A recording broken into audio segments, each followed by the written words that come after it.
I was not supposed to give a speech or tell a story up until earlier today, and it got brought to my attention.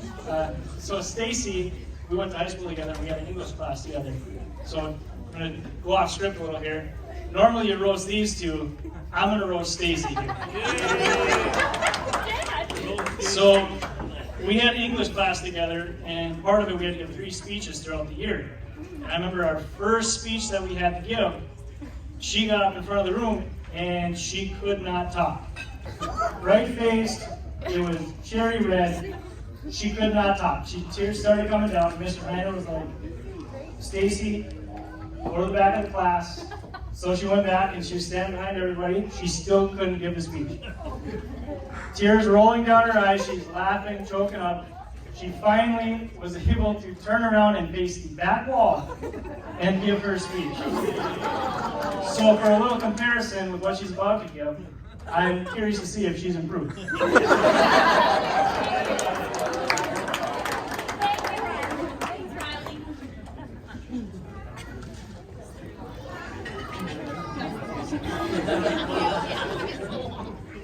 Thanks, Riley, for prefacing my speech. Even though I'd rather turn and face the wall, I'm going to try and face outward this time. Brandon and Nikki said they were going to roast us when we walked in, and I was sure that they would mention the 50 shades of red that I turn when I'm put on the spot. But you'll all be able to see that as my speech progresses. I can already feel the blood rushing to my face. Soon I'll be as red as Nikki's hair. I was so kind at my wedding, I told my bridal party they didn't need to do a speech since I hated public speaking myself. Nikki, of course, prepared a very nice speech, even though it was not required. Unfortunately, she wasn't as kind to me, and after her engagement, she told me to start prepping my speech. I've dreaded giving this speech for over 400 days now, and for three reasons. 1, I'm not a fan of public speaking, and I don't want to be up here having an anxiety attack on Nikki's most important day of her life. 2, I'm scared of getting emotional and not being able to make it through the speech. And 3, because I have to put up a speech against Jamin, and he's effortlessly funny. So I'm glad that ladies get to go first, and Jamin can leave you all laughing. I'm Stacy, Nikki's older sister. Nikki is only 23 months younger than me. Being that close in age, you'd think that we would have gotten along better as kids. Instead of being a loving older sister, I spent most of my childhood years ganging up on Nikki with our youngest sister, Molly. Nikki will be the first to attest to the abuse she suffered. She's had her fair share of bruises and hair pulled out of her head, which was the best fighting tactic. Her scalp is so sensitive. One rip to the hair, and it was game over for Nikki. That was the easiest way for Molly and I to score victory. While there were a few times that we actually played nicely together, I ultimately was scheming the whole time and always making sure whatever we were doing was to my benefit.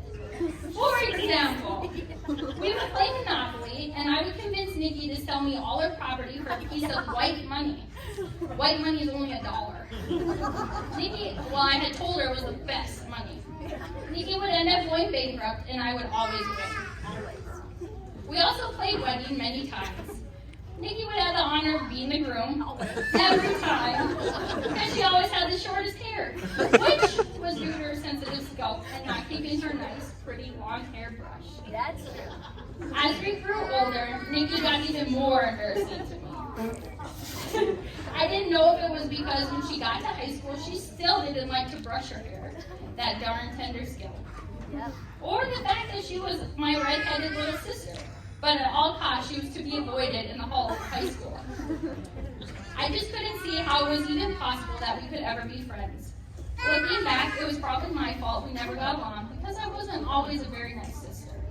But my mom always said, that will change when you go to college. She was right, but isn't she always? After living in Bismarck, Nikki and I grew closer and closer. We started a routine of calling each other every day on my way home from work.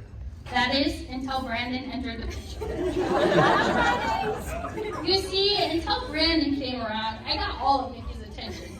I'd come home to visit, and she'd be there the entire time. She'd come to me, spend the entire weekend. After Brandon entered the picture, I'd be lucky to get 1 whole hour with Nikki. All jokes aside, Nikki still calls me for our daily call, and now with Brandon's around, he's lucky. He gets to be part of our conversation. But there are days when Nikki ignores my daily call. In fact, I wrote most of my speech driving home from work on days that Nikki ignored me because she was with Brandon. On Fridays. Yes. Actually, this Brandon thing's my own fault. It was my genius idea to have Nikki give Brandon a chance. Basically, this whole marriage is over to me. Brandon has been asking Nikki to hang out for weeks. He asked her to go look at Christmas lights and get hot chocolate with him. How cute, right? But Nikki had made this silly rule in her head that she couldn't date someone older than me because that's just weird. I told her to just hang out with Brandon and give him an exception to her rule. Aaron and I were also starting to worry that she'd never find anyone to put up with her. After the first time they hung out, Nikki called me as Brandon was driving away and told me, I think he's the one. I really think he's the one.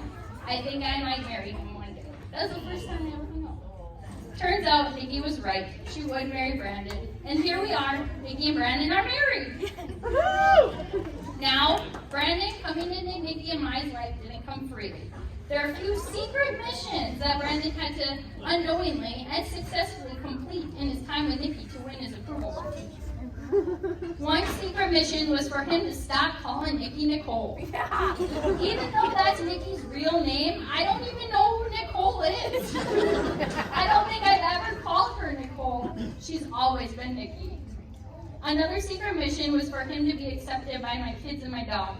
This might have been the hardest secret mission, and Aspen, our dog, might have taken the longest to approve. It took her until May 20th, 2022, to be exact, to finally let Brandon walk into the house and not bark. She had accepted him as part of the family. He was no longer a stranger. Cameron had officially accepted Uncle Brandon at my cousin Ben's wedding this last March. We were leaving the wedding, and Cameron ran over and gave Uncle Brandon a big hug. She did this without being asked.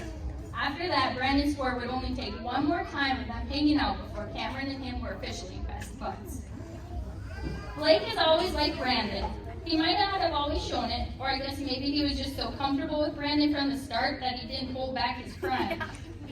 I'm still so surprised his call of crying for hours while we were completely ripping up and remodeling Nikki and Brandon's living room didn't get Brandon nuts. Brandon, if it did, I'm so sorry. We'll consider it initiation.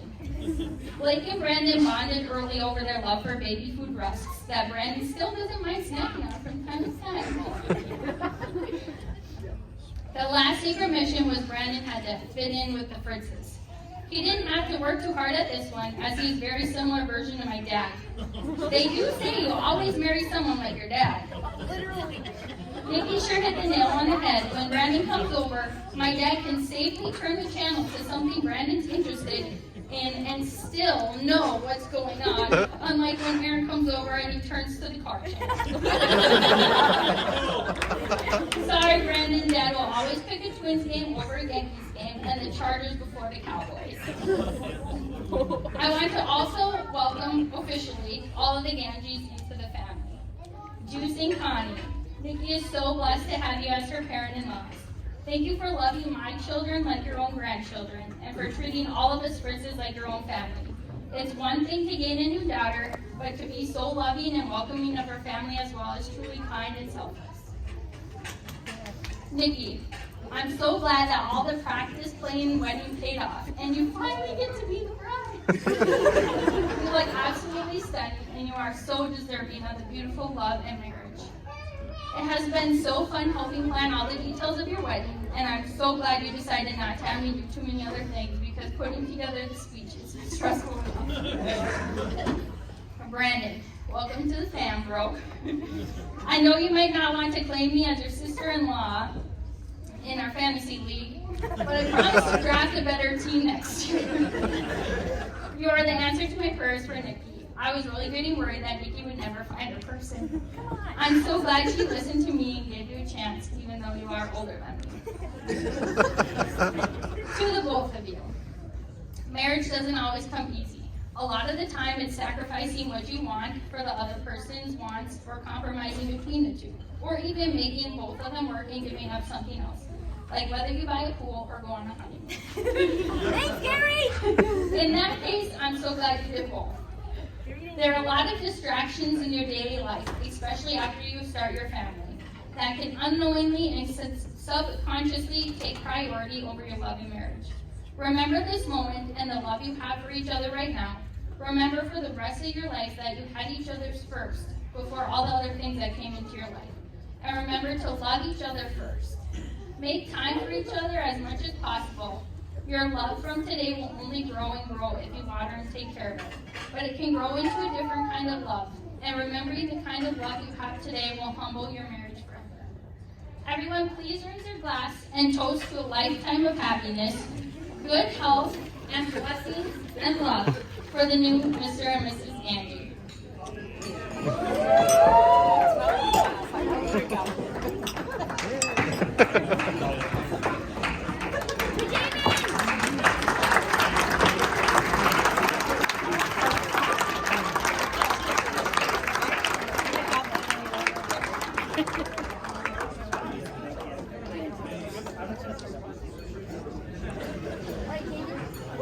Good evening, everyone. My name is Jamin. When Brandon asked me to be his best man, one of the first things I thought about was, now I must give a speech. But everybody loves public speaking, so it shouldn't be a big deal. I thought to myself, how could I make this easier, though? You could always picture everybody naked. You're looking good, Julius. Or, if you all know who Bert Kreischer is, he does his stand-up comedy shirtless. So I had thought about maybe doing this shirtless, but I didn't want to steal John's thunder of being the shirtless one tonight, so I'll save that for him for the dance floor later. I had tried going back in my memory of when Brandon and I became friends. I cannot pick out a specific time or place where we met. I'm assuming it was middle school. Most kids that age find themselves acquaintances that turn into friendships. My earliest memories of being friends would be in high school, especially during baseball freshman year. It was my first year ever playing the sport, and I played the two most important positions, right field and taking the book. We did not hang out much outside of school that year because I did not have my driver's license until the end of freshman year. Once our sophomore year of school started, that is where Brandon and I really began our friendship. I had worked at the Buffalo City Grill, starting out making $5.85 an hour, and soon moved to cook, making $8 an hour. I thought I was rich. One thing about having a job in high school was you always had gas money. My '91 Ford Explorer took a lot of it. Most of our weekends went like this. I would finish work, and I would call up to Brandon's house. Juice would normally answer the phone, and I would ask what Brandon was up to. The typical answer was he was downstairs playing video games, and he would go get him. They would be playing Halo down in his basement, but I was a PlayStation guy, so I was never really that good. But the standard procedure was I'd ask if they were hungry, and I'd go pick up pizzas and a 12-pack of balls. Normally, it was Little Caesars, until the kids that worked there started to pee in the sauce and they had to close their doors. I would come over and I would go downstairs with pizza and pop, and we'd play video games till the early hours of the morning. Juice would make his way down to check on us and grab a slice or two of pizza. That was a typical Friday or Saturday night. If we were not doing that, we'd be driving around aimlessly in town or playing car tag. I've always been the designated driver since high school. Brandon has logged more miles as my passenger than anyone else who's ever ridden in my vehicle. Thousands upon thousands of miles. We would get so bored, we would drive up to Spiritwood just to buy a bottle of pop from their pop machine sitting out in front of their bar. This is how we spent most of our nights during high school, burning gas, drinking sodas, and eating junk food. We spent our summer nights cruising around on our mopeds or swimming in my pool and jumping off the house or garage, until we got in trouble for doing it. Time went on and we graduated high school. We went our separate ways freshman year of college. Sophomore year, Brandon decides to transfer to NDSU and he was going to be our roommate. I often look back on those college years and all the shenanigans we had. It was probably the best years of my life. Those early years as an adult, we had our own independence and not much responsibility outside of schoolwork. If anyone knows Brandon, they know his love for candy and soda runs deep. If you ever need a recommendation on one of them, just ask him. He's bound to have tried it. One of our almost nightly routines was we would walk to the Holiday gas station right behind our apartment and grab a snack. Back when you actually got to order DVDs from Netflix, we would have movie nights several nights a week.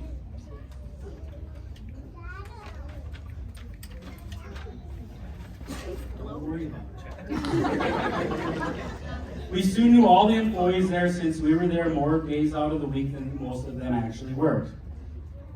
Not much has changed from what we did in high school to college. We were still eating pizza and playing video games most nights. One memory from college was when I was walking back from class, Brandon had called me. I answered and he asked me if I could take him to the ER. Obviously I said yes, so I went and picked him up from the wellness center.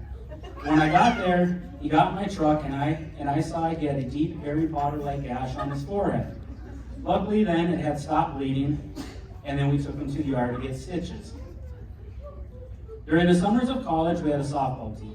One night a week for me, but Brandon played every night of the week. But one night a week, we all got together to play ball. Our team was made up of half misfits who never played, like myself, and the other half played all the time.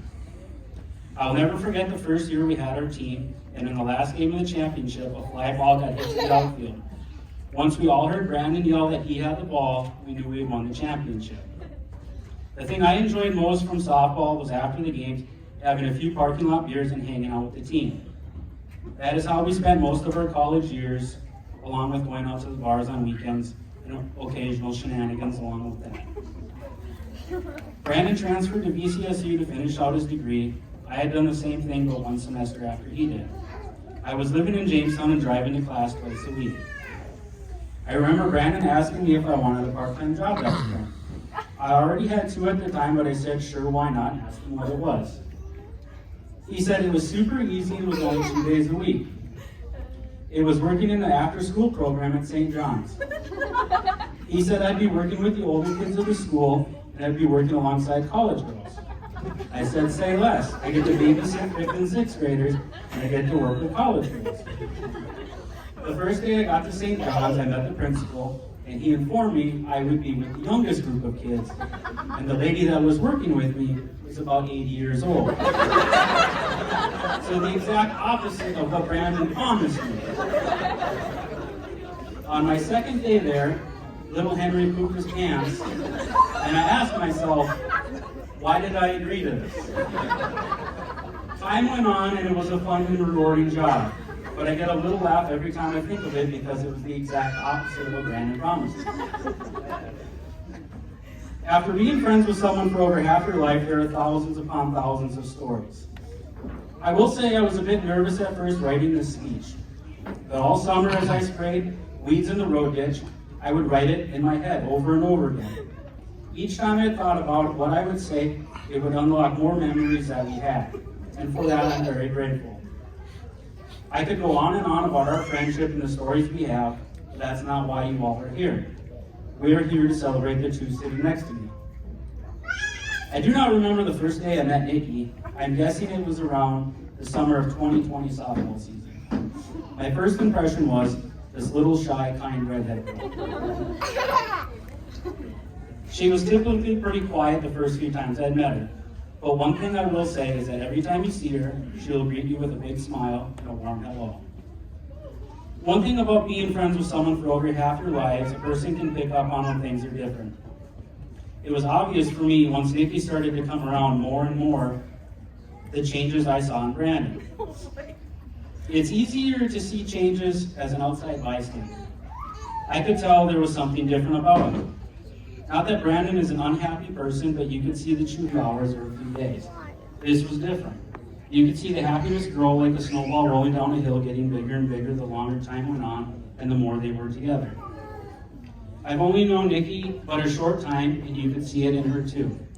After hanging out with the two of them more and more those first months, it was pretty apparent to me that one day we all would be in a room together celebrating them on their marriage. And here we are tonight. You can tell they are meant to be together just on how they interact with each other. It is rare in life to have friendships that have lasted as long as ours and shared as many memories as Brandon and I have together. We have grown up. We don't play video games as much as we used to. We don't drive around every weekend wasting gas.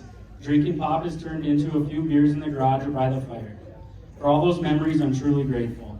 Now I get to share new ones with the both of you.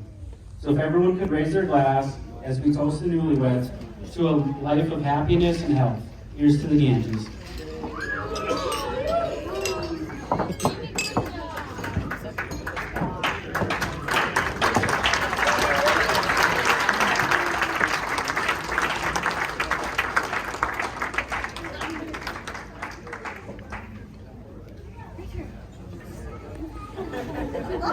Hey, we just want to thank all of our friends and family for coming here today to enjoy this special day with us. So here we go, grab a couple beers and we'll hit the dance floor.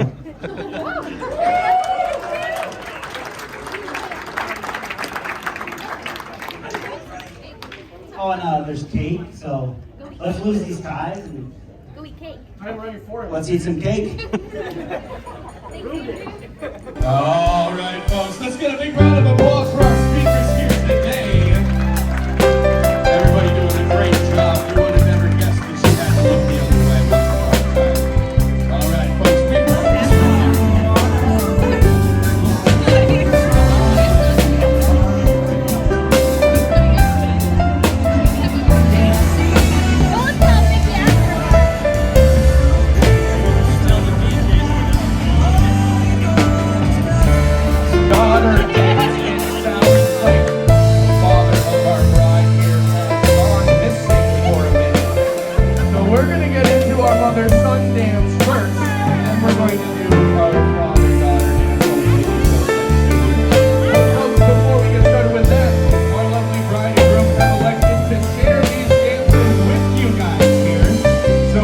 start off with Brandon and his mother Connie up here, but after about a minute I'm going to invite any other mothers and sons to come on up if they'd like to.